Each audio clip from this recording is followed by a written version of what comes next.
is finally here for Chris, Cindy, and JC. It's going to be the best night of their lives. But tonight is also the night of the creeps. From a world unknown comes a nightmare unimagined. First, they are under you, around you, on you, and then inside you. They get in through your mouth, and you walk around while they incubate, even if you're dead. Welcome to the podcast that wouldn't die. I'm your host, Kevin. With me, as always, is Aaron. What? This week, we'll be discussing the horror science fiction classic, Night of the Creeps. Oh, one of a long line of slug-like creature movies. This is true. Usually, I tell you who's in it, but frankly, it's pretty... Tony Atkins? Not Tony. Tom Atkins. Oh, wow. Tom, exactly. When he's the big star of the show, you know you're in trouble. Yeah, he is the star. He's carrying the weight of this beast on his back. Everybody else did one more shitty movie and then, I don't know, drug overdose or became PAs. I don't know. They did something. They went back to the factory. I don't know what happened. It's a sad situation. So the same factory from Halloween 3, Season of the pretty Witch. much. Season of the Witch. Exactly. Tom Atkins is my patron saint, even though we sometimes call him Tony. Tony? Whatever. Oh, Tony Atkins. There you go. Was that the same person who invented the Atkins diet? Same guy. When his career fizzled out, he went on to do that. Where you just eat butter and meat. Yay! That's all you need. Any nutritionist will tell you butter and meat. That's all you need. Go ahead and give us your 30-second summary of Night of the Creeps. And while I do this, I just want to tell you, I literally had to take a few more minutes to actually reread the synopsis because I blacked the entire frickin' thing out. That's how compelling this was. That's shocking and upsetting. All right, so aliens get the crazy. They try to stop. They jettison something to Earth. It's the 1950s, so of course people are necking. There's a serial killer, and is that an asteroid? We don't know. Smash cut.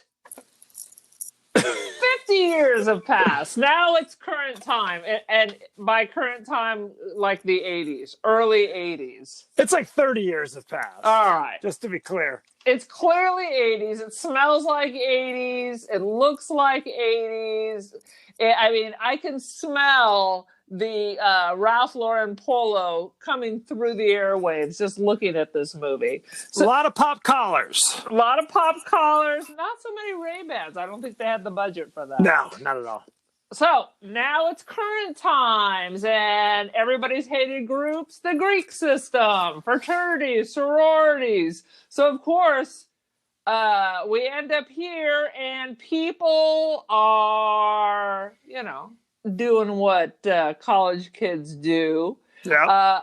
We have the nerds who want to fit in. Hey, buddy, if you guys can just go steal a corpse, we can, fast track you for membership for, I don't know, Chi Phi or what Delta Sigma Phi, whatever the hell your fraternity is. I felt a thigh. I think they tried to fill a thigh. So anyway, as they go to steal a corpse, they why look for a corpse like a regular person? Why don't I break into some futuristic lab and try to steal someone in a clear hot water heater? As you may guess, Altered states. Things don't quite work out as planned. Slugs burst out of people's heads. They crawl up into any orifice they can find. Zombify you. Not any orifice you can find, for God's sakes. Sweet Jesus, ain't that kind of movie. I'm sure there is that movie if you check Pornhub, though. Pretty much. So, anyway, the nerds have to figure out what's going on. One of the poor nerds with cerebral palsy. Yeah, it's got to be the CP kid who gets killed. And then well, anyway, I started to go off onto something that I read, which I'm going to argue. We're going to save that for behind the scenes. Okay. So anyway, they figure out by playing with matches, these things are highly flammable. So, Yeah, they explode. Flamethrowers shooting that entire fraternity in the head while saving the virtuous sorority girls. Yep. Whatever, the end. The The aliens are circling the Earth. I don't know. To come back, maybe they're infected with slugs. We don't know why. But apparently in 2019, there was some buzz about doing a part 2. But I don't remember that at the theater. I'm sure it was curtailed due to Corona. Could be. Now, go ahead. Anything else? Is there anything else? There's so much more to talk about here. Let me tell you. Is every scene your favorite scene, Kevin? Every scene! It's like pearls! Right. This is the Citizen Kane of the alien slug zombie genre. So That's so funny. I was just thinking about Citizen Kane yesterday, and for some reason, this did not pop to mind. This didn't jump immediately to the forefront of your brain? It did not. Or maybe it was the slug blocking it. I don't know. Now, had you ever heard of this movie before? No. Never. Nothing. This is all... What year? 86. Oh, no. I was a sophisticated woman. I was not seeing Night of the Creeps. I was at art houses being fake European. No. The only thing I could think of, because I remember this movie. There's no way I saw this in the theaters. I was way too young. You probably saw it on the movie channel with a scrambled line down the middle. I think it was like ABC Sunday Night at the Movies or something. I mean, the Wonderful World of Disney. It was the Wonderful World of Disney. It was something like that. It was definitely an edited version. Because you're right. There's no way I saw this in the theaters, though. But this definitely made an indelible impression on a young Kevin. Let me tell you. It is a slice of the 80s. I mean, people try to create movies that are supposed to take place in the 80s. You just need to look at this. This is the 80s. This is how we dress. This is what was going on. I remember. I mean, this is real. This is basically, they're like, let's put all the horror movie tropes. You got escaped mental patient on the loose. Before Scream, there was Night of the Creeps. Before that, there was Night of the Creeps. You got the escaped mental patient with the axe. You got the aliens. You got slugs. Brain worms. Yes. And you have zombies. Take all that and put it in Revenge of the Nerds. And that's what you got. That's what this movie is. Good call. That's what this is. Because it is, there's the two main nerds being bullied by the and they're fraternity guys. Terrible actors. They were just so terrible. They were both trying to be Robert Downey Jr. There was too many eyebrow lifts, and they were trying to be a greater 80s actors. That's what kept popping to my mind. We're going to talk about these actors' illustrious careers, but it's absolutely true. The two nerds are grating. They are offensively annoying. The one guy, Chris, ostensibly the main character, you don't root for him. It's like if Ralph Macchio, you wanted the other guys to beat him up. Basically, it's what in Karate Kid. And that's he's clearly a homosexual. Clearly. Tell me more. No, I mean, everything about his behavior, it's like he's acting like he's interested in these girls, but his eyes are dead. So it's like, I don't understand what was going on. Right. It's a very sad situation. Now, I did read some subtext that his friend with a CP is actually supposed to be gay. That wouldn't shock me. Like there's this secret love, but... Yeah, forbidden passion. So I'm going to try to help my friend get laid. I mean, I don't know. I thought they were reaching on There, that there one. was something going on there. The kid with the leg braces, basically, was like offensive. Like he would like shout at, "Hey, Toots, yo, honey, what's your name?" It was like, okay, easy, dial it back. Working a It's little like too drunk hard. Danny DeVito with cerebral palsy. It's not a good combination. Let's just say that. So you're not rooting for these guys at all. And in some ways you No, they're sympathize with the frat annoying. guys. They're horrible. Yeah, quite frankly, the frat guys were less obnoxious. Well, largely because there was like 10 of them, but only one ever spoke. The other guys just kind of stood there and stared at you. Well, you got to pay people if they're going to give them speaking lines. Sad but true. You ready to jump right in with some of our highlights, quote unquote? You start us off. How about that? Now, let me say my thing, okay? Go for it. And I don't even know if it's a highlight or behind the scenes. Back in the highlight. And I'm slow on the uptake. Please. But I did notice that everybody had horror last name. There was Cynthia Cronenberg. Yes. And the other chick's name was Carpenter Hooper. No, Or that Guy- was Guy. JC. JC's name was John Carpenter Hooper. So JC. John Carpenter and Toby Hooper's name. And then later on, I went in and looked at the whole list. There's a Sam Raimi, there's a Roger Corman, or at least the last names. Detective Cameron, Yeah. Chris Romero, Yeah. Detective Landis, Sergeant Raimi. Yep. I'm trying to think if there's any others. Those are the big ones. This was Scream before Scream. Yeah, it was. They were going for it. No So shame in their game. I can at least appreciate that. Well, again, it was meant to be kind of an homage, a pastiche, if you will. I want it to be a pastiche. Instead, it gave me ennui. Oui. There are a lot of wacky things. Okay, first of all, movie starts, there's like a spaceship floating through space. Running through the halls, there are naked alien babies Oh my with God. like guns. I was like, is this what happened to the Oompa Loompas? That's what the first thing that popped to mind. Is this Willy Wonka? It was a dark turn. It was like, why can't they have clothes? Why is it they have to be... Literally, you see alien baby Buddha staring at you constantly because it's a scene where they're running, so it's a zoom in on ass. Alien ass staring at you. Okay, Upsetting. You ready? Lay it on me. This is my theory. Why aliens never have clothes on. Because they don't have original sin, because they have no shame, because the missionaries never quite made it to outer space to tell you your body is disgusting and you should throw a serape over that. Well, but okay, But- granted, they're and not they're in a not saved. spaceship, I understand. So it's climate controlled. Why would they need clothes? Clothes serve many purposes beyond simple modesty. In a That's all I'm going to spaceship? say. In a spaceship. In a spaceship. I guess, like, you know, This is boobs interesting. and wieners can get caught up in machinery, but I mean, there's got to be some other ways to protect it. Okay.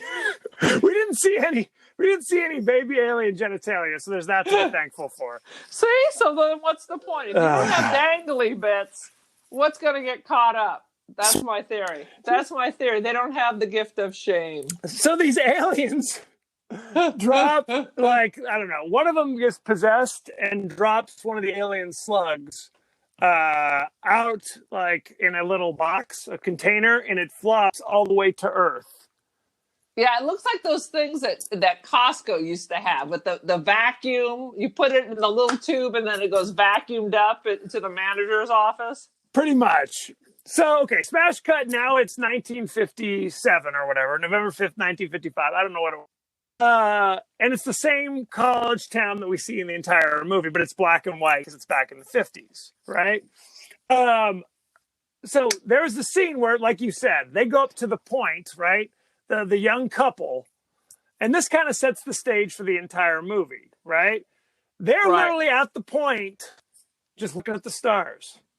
Is that what people do at the point? Is that how it No, works? they don't. They go up there to have oral sex. That's what they do.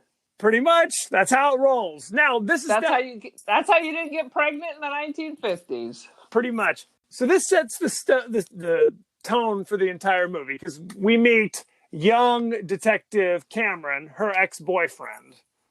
He's the cop at the car who basically tells her she needs to go home because there's an escaped mental patient on the loose. And this is your favorite scene? I'm setting the stage for everything that's going on. My favorite scene was the naked baby bottoms, but this is also part of that because there's a scene. So they, like you said, there was an asteroid who flew overhead, right? And they abandoned the point to go investigate, right? So he pulls over by the side of the road, the boyfriend, the new boyfriend, goes into the woods to find it. He gets the slug, shoots out of the container into his mouth, okay? Meanwhile, what's her name?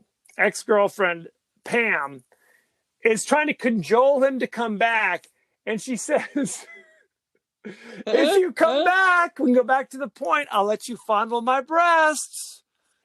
There were a couple of funny lines in there. It was like, what is happening? Meanwhile... And she's shouting that at the top of her lungs. Aren't they supposed to be a little bit more prudish in the 50s? Can you call Mom and ask what it was like? She needs to let us know. Well, it's also because she's listening to the radio where it's like there's an escaped mental patient who killed a bunch of orderlies with an axe. Be on the lookout. First of all, yes. No can do. No, I'm putting the roof up on the convertible. And I like how in all these movies, everybody could afford a convertible, like a new convertible for just making out. Here, son, take my keys. Absolutely. That's how they do. That's how they... No. I'm rolling up the windows and I'm out ski. Once I hear about escaped mental patients with axes. Right. So she gets killed. Okay, so she's dead. There's no fondling. Smash cut to years later. Like you said, these two nerdy guys are trying to pledge a fraternity. Right. And they're sent on a mission to like get a dead body and put the dead body on the rival fraternity's doorstep. Because nothing says hijinks like corpses. I think this is like a serious crime. I mean, this is like, this is not fun and games. You can't just be monkeying around. It's like, I believe it is a crime. Plus, I mean, things were a little bit more easygoing in the 80s. You know, didn't you see Wolf of Wall Street? No. But you're not allowed to defile a corpse in the 80s. People get upset when you drop corpses off at their houses. Even in the 80s, you cannot defile a corpse. Even in the Wild West of the 80s, no can do. So it just seems like this is, look, I did not join a fraternity. Okay. So I don't know the dark recesses of fraternity pranks, but, you know. I was in a sorority. Did you know? You were? Was it a lot of corpse play? Well, you know what? Our problem was we were always so concerned about, we were Little Sisters of Chi Phi. And then they dissolved us because we were too powerful. So the national said they had to get rid of us. So then we became a local sorority. And then, you know what? People want to be harassed. They always complain about how you had to have all these rules. You had to be respectful, no alcohol. So we were trying to be as nice and easy. And people wanted these frickin' initiations. Right. It's fun. People want that. They were like, what? Our first crowd was so disappointed. So we found like a special effect tape of like sheep. And then we had like shots of liquor, but some of them were just water. We had the liquor. Sweet Jesus. I had no idea. There was all kinds of weird stuff. And of course the men's organizations were always more. I mean, the Greek system is still very misogynist. I mean, sororities, you couldn't have a liquor. If you had a sorority house, you had to have a mother to look over you. Right. Men, it was do whatever the F you want. Well, wasn't it like the fraternities could throw the parties and the sororities couldn't, right? That was part of it as well. Because we couldn't have alcohol and stuff like that. But there were so many rules that what the men were allowed to do. I mean, this is what caused us to get dissolved, is because they would have Chi Phi would have parties and invite their sororities. Right. And then, but we couldn't invite the other fraternity. I mean, and let's face it, we had two fraternities and two sororities on campus. It was Humboldt State, it's not big in the Greek system. It's very sad. So once we realized that they could have a party, exclude us, and invite the other people, then I think that was the beginning of the end. That's a sad story. This took a dark turn. Sad, so sad, so sad. So you talked about how, so they agree to do it, steal a corpse, grave robbing, essentially. Did I just derail? You did. I'm trying to get us back on track. Tirade about the Greek system, but on the plus side of the Greek system is we were pretty easygoing people. I'm still friends with some of these folks. Very cool. I mean, it depends on the culture of your campus. This is freaking Humboldt State. How hoity-toity were we going to get? Not very, evidently. Not very. And Delta Sig, they used to do this thing where they would take drinks out of like a bowling shoe. Shoot the boot, they'd say. That was kind of disgusting. I actively did not rush fraternities. I was in drama. So there you go. We had our own way of doing things. You know what I'm saying? Yeah, drama, theater people, the marching band. Wait a minute. Art people. You've got a bridge too far. Oh, no, my friend. You are not above the marching band. How dare you? It's just freaks of a different nature, man. So, whatever. Dude, I almost had a roommate who was in marching band, and I said, you know what? Go? Whatever my roommate's doing, I'm just going to keep her. She can just stay. I've decided I don't want to change roommates. She and I looked at each other and we're like, we can work this out. Yes, we can. Don't let us room with marching lumberjacks. This is a lovely story. It's too much. Anywho, so the guys go. You're the one who's supposed to direct. I'm trying. Point of order. It's like holding back the tide. So they go to, I guess, the hospital. Is that right? To try to find the morgue, and they stumble into, like you said, like a futuristic cryogenics experiment. It's hard. They're very sketchy on what the experiment is. I want to talk about this scene because I'm not saying it's my favorite, but it makes no goddamn sense. No, it doesn't. What's going on here? How did they capture this guy? How did they know his brain's full of slop? How did he get there? Well, did they know anything? We don't know. He's patient zero. Yes. We don't know anything. Nothing is explained. He's patient zero. The asteroid, things jumped in his brain. Yes. All right. And he didn't have a chance to even infect anyone else. He didn't. And immediately they invented cryogenics. And now he's frozen and forever just sat there.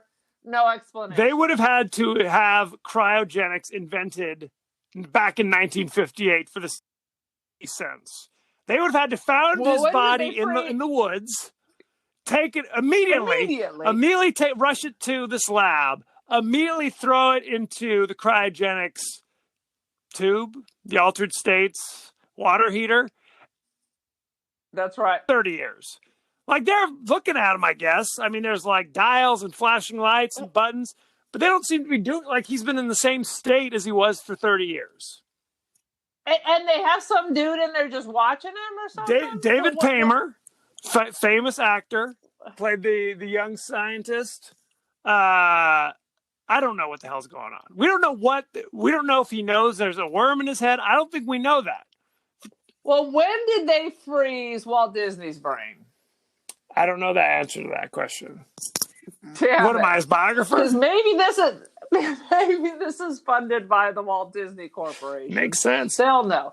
The other thing that bothered me is this dude, the frozen popsicle, the 1950s dude, is hairy as a bear, except where they're shaving his chest. I don't recall that being a thing in the 80s. People were not shaving it up as far as the good thing is he still has his flat top from 1945, so that's good. In 30 years of cryogenics, his hair, perfect. No change. Oh my God, he must be flash. It's not even cryogenics. He's flash frozen, so nothing's going, nothing's moving. He doesn't have the Howard Hughes fingernails or toenails or any of that. We can be thankful for that at least. So the two nerds open up the machine and the body falls out and like kind of grabs one of them. They run off. David Paymer, the scientist, walks in, sees the body. He's just kind of like, well, that's confusing.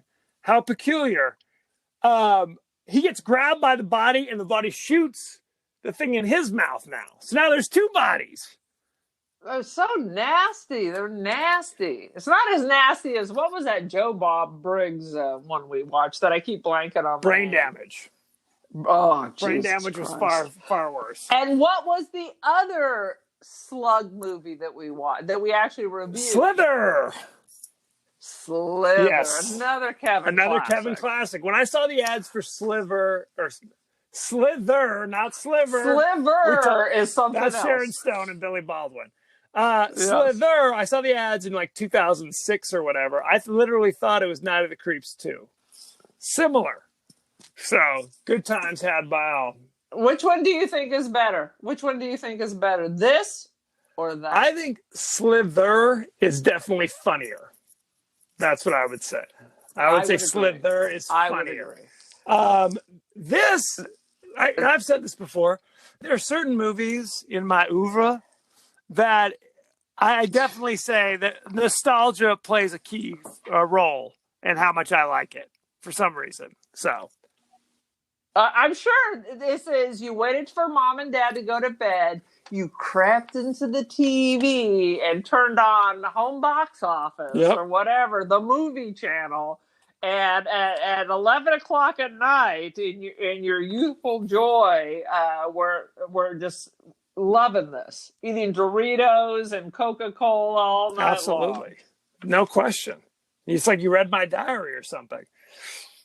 Do you have any other highlights you want to share? I have a couple others I'm going to toss in here. No, I just have more. Like there was some line. How about if I give you the line and you remind me what scene this is from? What does it say? Okay, I have to read my hand. Good luck.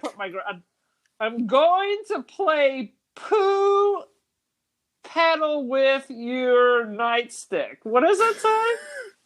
I'm gonna play. Oh my God! Detective Cameron. Who is the main police officer. Oh, so you know exactly what I'm saying. Basically, all the kind of wacky lines are his. Detective Ray Cameron, he was the young guy in the 50s whose girlfriend got murdered by the axe murderer, who's now kind of a grizzled old, hard-boiled police detective who's on the case to find out where these two dead bodies, or where one dead body came from, because there's supposed to be two, but one got up and walked away. So there you have it. So I'm going to play poo patty cake with your nightstick. Yes, that was a threat, I think, to another police officer. Detective Cameron was very unhappy with the quality of police work done by the other police officers. All right, so Detective Cameron, because he could not possibly stand by any more copies of Dashiell Hammett novels. He wants to be a noir detective, so everything is just these vague, talking to himself, kind of one-liners here, one-liners there. But I didn't think it was that fun. Well, when people call the house, he answers the phone with "thrill me." When he shows up on, people are like, "What the? Is that you, Detective Cameron?" No, it's Bozo the Clown. All of his, it's classic. It's somehow funnier when you say it to me than they when need to hire Bruce it. Valanche and have him do a pass over the script to get a few more jokes in there. That's all I'm saying. I like the posters with the striper because like I haven't heard of that band since like probably when this movie came out. You gotta love Striper, the Christian rock band whose big hit was the Christian rock. To Hell with the Devil. I went to school with. I went to hell with the devil. I went to college with like this dude who rode Crew, and it was all Striper. No one likes Striper. He's like, you got to listen to the message. I'm like, oh, no thanks. No, I don't. Thanks for nothing. Detective Cameron's big line in this movie is, the good news is your dates are here. The bad, they're dead. Write it down, baby. So he's on the case.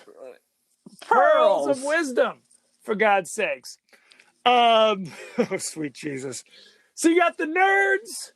You got like the Aryan frat guy who's giving him the business. He's such a bad guy. Literally, JC, a kid with cerebral palsy, mouths off, and he kicks the crazy leg, his crutches out from under him, knocks him to the ground in full view.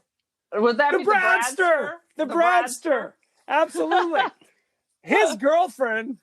With clearly bleached blonde hair, because it's that nice brass, golden color. And then obviously has curly hair, because it's clearly also tried to be blow dried and straightened. As he wears a lot of Izod. A lot of Izod. Look at us.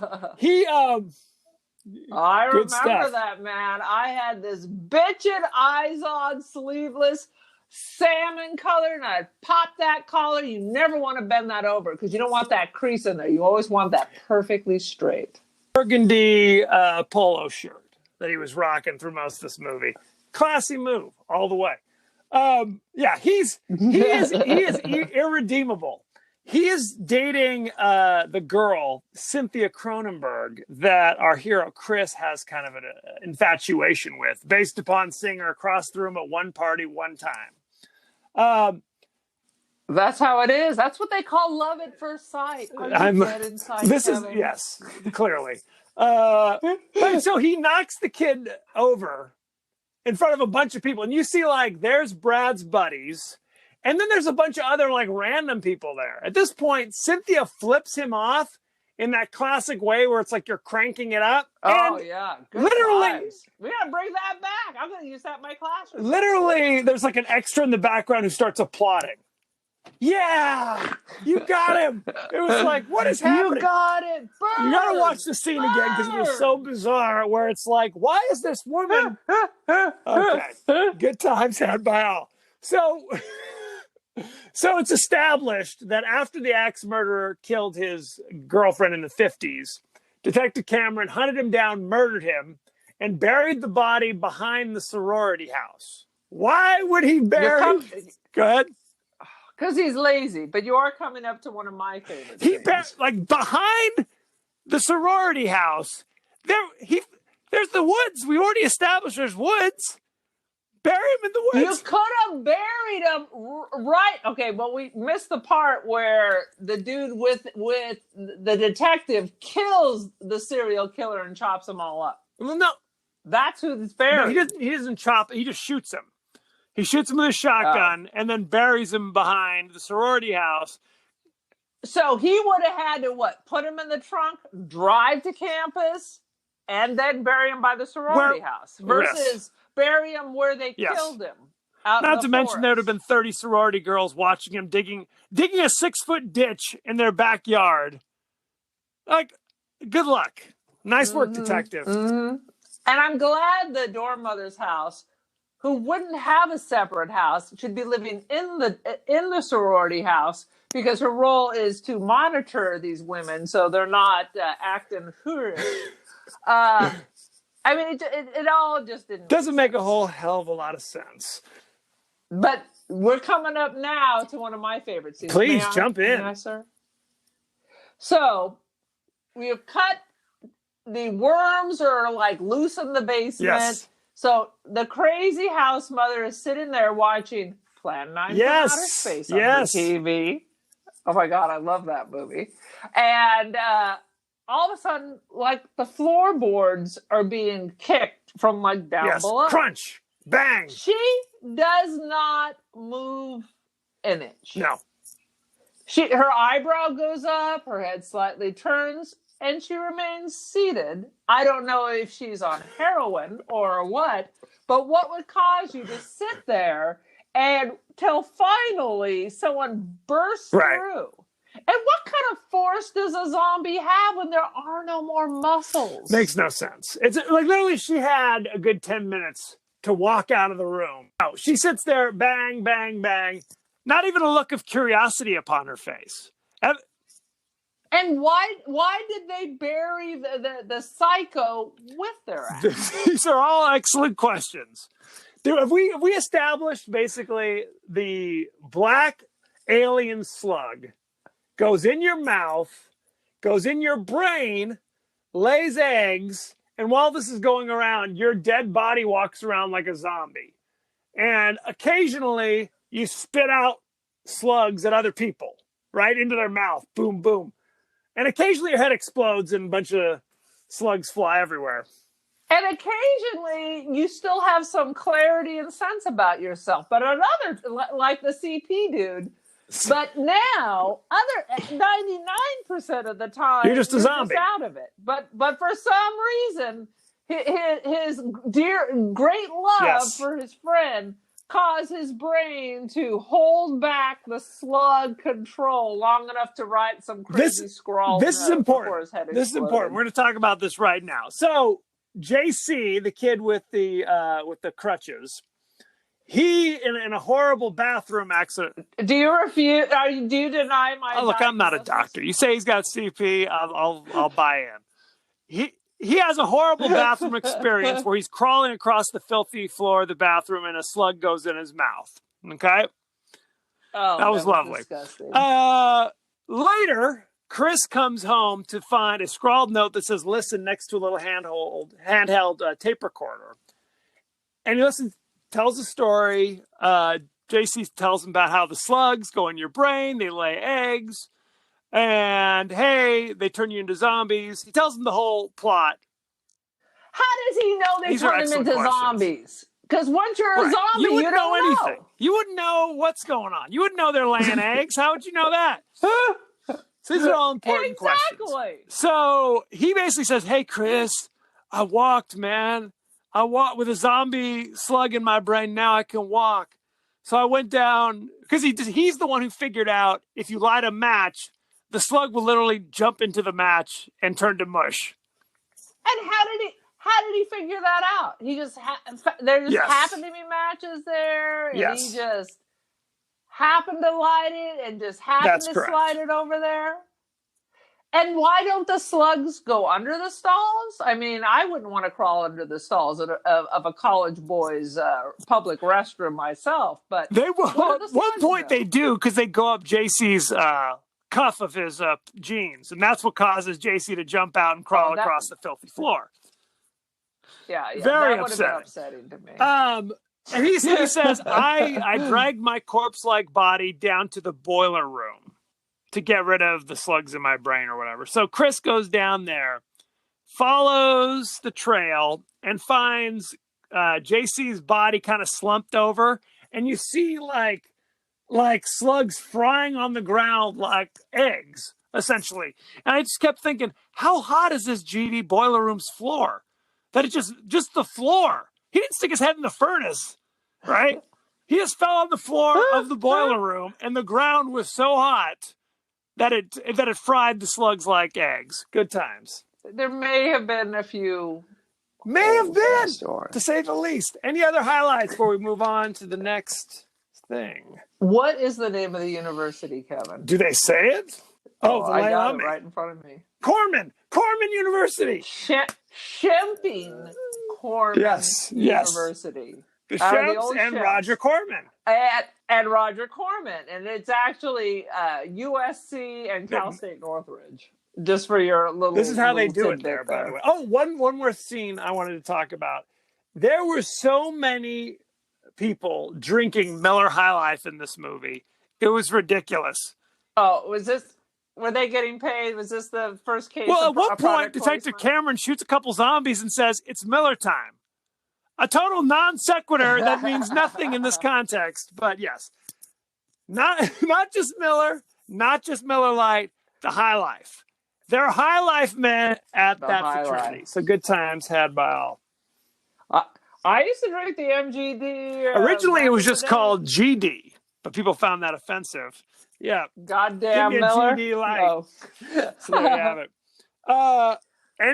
Behind the scenes, any you want to share? I was doing some research, and Stan Ridgway did a song in this because You know it, I don't don't you? remember it. It's called "Drive." She said. I was listening to it. It's clearly a Stan Ridgway song, but somehow my visuals must have just burned my ears out. But do you No, remember? I wouldn't know hearing Stan that? Ridgway if he stabbed me with a fork. Shut your mouth! You don't know Stan. Come on. I do know Wall of Voodoo? Voodoo. Is he the lead singer? Oh, okay. Well, He there you is go. the lead singer, and all his songs have that kind of a vibe to it. Plus, he did a song, the main Oh, song in a classic Rumblefish. Matt Dillon vehicle. But As I'm you sad should. for you. Anything else? You don't understand the genius I do of not, Stan sadly. Ridgway. Damn it! I closed the window. I was going to force you to Please listen don't. to it on YouTube. All right, what you got for me? There are What you many got for me? interesting things. You talked about how all the characters have names of famous horror directors, Corman University, Yes. etc., etc. This movie was directed by Fred Decker, who also wrote the movie The Monster Squad, which came out a year or so later. Which I have never heard of. I saw it in the Never theater heard because it of. was kind of a kid's movie. It was like the universal classic monsters invade a small town and only some middle schoolers can deal with it for some reason. Oh, yeah. Good times. They actually make references to Yeah. the Monster Squad. It's one of the words written inside the lavatory restroom wall. So there you have it. Fred Decker's roommate at the time was Shane Black, who wrote Lethal Weapon, which came out a year later. Oh, should have hitched his wagon. I to that, agree. Tom Atkins card. also starred in Lethal Weapon. Oh yeah, Tom Atkins is clearly the big ticket. Is his name over the marquee? No, clearly not. Clearly not. Let's see. Detective Cameron says "thrill me" 5 times. Lovely.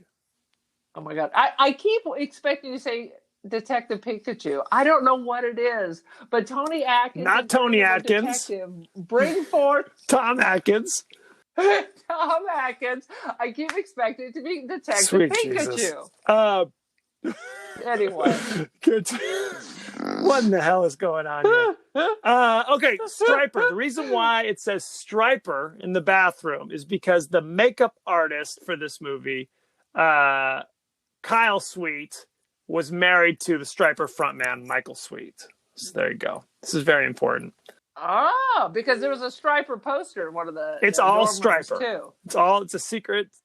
Well, there was another poster, and I was trying to figure out who the band is. It almost looked like the producers. What's he got that I Don't ain't know it. got? You know that one? They also did the Hey Lucy. Weird Al That's Yankovic. another one. Never mind. Um, They also did an I Love Lucy song, but What's He Interesting. Got? That was the big one. This is Tom Atkins' favorite movie of his own. So there you go. And Tony Atkins has no Interesting. opinion on it, evidently. Okay, let's go to the cast. This is going to be rough sledding. Are you ready? Go, Chris man. Romero is played by Jason Lively, who prior to this, his big Yeah. claim to fame was he was the second Rusty in National Lampoon's European Vacation. Oh my God, that is such a It is. lesser It's a lampoon. It is. I didn't even see it. I couldn't it's a even bring sad myself situation. to it. He's kind of an unfortunate looking guy, sadly. I'm not gonna get any deeper than that. His sister, Robin Lively, you would know her from Teen Witch, if you ever saw that. What Blake about Lively Blake is his Lively? half sister and much more successful sibling. Oh, So there you go. Good times. Tom Atkins played Ray Cameron, the detective. Obviously, he was Daniel Chalice in Halloween 3. He was Nick Castle in The Fog. I He did was see Michael The Fog. Hunsaker in Lethal Weapon. So there you go. Oh yeah, that was where he thought he was on his way to Academy Award. Steve by Marshall then. played JC, and he is basically a day player on just regular TV shows. Like he was in one episode of 21 Jump Street. Law Right. and Order, Homicide Live Right. on the Street. It's a the sad usual. situation. Cynthia Cronenberg was played by an actress named Jill Whitlow. Her big claim to fame is she was the perfume sales girl in Weird Science. she has a scene where she says, "Hey, weren't you the guys who got beat up at the pep rally?" After they say, let's get 3 cents. Why don't you set yourself up with one? A girlfriend, a lover, sex pot. That was her big scene. That's about it. Weird I Science love is Weird great. Science. I love World It's a Science. classic. That's about it as far as it goes. It's slim pickings. I'm not gonna lie to you. Yeah, like as we said, Tom Yes, Atkins Tom Atkins. is clearly the star of He this is. show. What about the director? He did Monster Squad, RoboCop 3, and that's about it. I can tell you RoboCop 3. He wrote The Predator, which came out in 2018, the latest. He wrote RoboCop 3, which was not a good RoboCop, I got to be honest with you. A few other random things. Nothing's inspired by an original story. House 3. I don't know. Return of Godzilla. It's rough sledding. He's living in a condo. You do what you got to do. Lake. You do what you got to do. Okay. Ratings. What is your rating? I give it 3 Mr. Hankies out of 5 for nostalgia. But if you were not alive in the 80s, I'm thinking this is going to be more of 2 slugs to the brain. 2 slugs. No, why Mr. Hankies? He's the Christmas poo, for God's sakes. He is. And at the beginning, when they were shooting out, I was like, they look like little Mr. Hankies. They do, actually, now that you mention it. I give it 8 slugs. See? Out of 10. I think this is a classic. It's not offensive. Except to your brain, to the most eyes. Discerning. To your intelligence, to your critical Basically. thinking. So it got 74% on Rotten Tomatoes. So not too bad. Not too bad. So that's a C if you were in school. The audience score gave it C. 70%, which is that's not a good situation. Mm-hmm. Any last thoughts? Mm-hmm. Would you My recommend last thought for this fine cinematic adventure would be, I would recommend it if you lived through the 80s, just so you can see the little, remember that. Would I recommend it to anyone else? That's a very thin line there. Only somebody who happened to see movies such as this, I would recommend it. I enjoy it. I mean, it's got zombies, but it's really not that gory by any stretch of the imagination. I'm sure you own this. Tell Blu-ray, and I stream it on Vudu all the time. It's a classic. Oh my God! I had to pay real human money to rent you this. Are kind of a Joe Bob Briggs kind of person, I would recommend this movie. If you're like... Right. I would say this is definitely a Joe Bob. Like if you're in college and perhaps a guy or something, and you've been imbibing in different spirits or certain things, and you clearly have no woman, so you're sitting with other guys. You know what? I have to tell you something. I forgot a very crucially important cast member. The Bradster. Oh, Lord. The Bradster. Is it the zombie cat? Do you know? The Bradster was most famous for playing Bubba on Mama's Family in 1986 to 1990. He was Bubba. So if you liked, go back and check it out. I'm trying to get my brain to visualize this because, of course, I'm thinking of Vicki Lawrence. And that's where it stops. I mean, I remember Carol Burnett before it was a spinoff. Bubba, go check. If you watched Mama's Family like I did, you know who Bubba is. Also, there was another weird cameo that she only pops up in one scene. Suzanne Snyder plays Lisa. You'd remember her from also Weird Science. She was remember there were the two girlfriends. The brunette, remember, was in Friday the 13th, the final chapter. This is the blonde. The blonde, she's in one scene where she answers the door for the zombified Bradster. Brad's here. Cynthia. I knew she looks. You never so see her in any other scene. familiar. She appears like She and that other girl were the Robert Downey The other Jr. dude. and whoever the hell Yes. the other guys were girlfriends. I have perfect one clarity right scene. now, It's perfect so clarity. bizarre. You never see her again. Like you Good see the call. one chick with her cat reading books 15 times in the sorority house. This girl pops in once Right. to answer the door, and then you never see her again. Very sad. So there you have it. I guess. Go to our page on Bing! Facebook at The Podcast That Wouldn't Die. Go to our page on Twitter at TPodcastTWDie. Email us at thepodcastthatwouldn'tdie@gmail. We are on Spotify, Apple Podcasts, Google Podcasts, etc., etc. And Aaron, you are also on Twitter, I understand. The Cult of So check out The Cult. And Aaron, you also have something to plug, right? Art?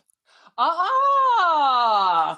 a little Google at the BMOA Art Mix, the Bakersfield Museum of Art. I have a collage and a couple photographs. I also have 3 photographs over at I don't know what it's called, the Cambria Art Very something cool. or other. Go check it out. Send me some money. Buy my art.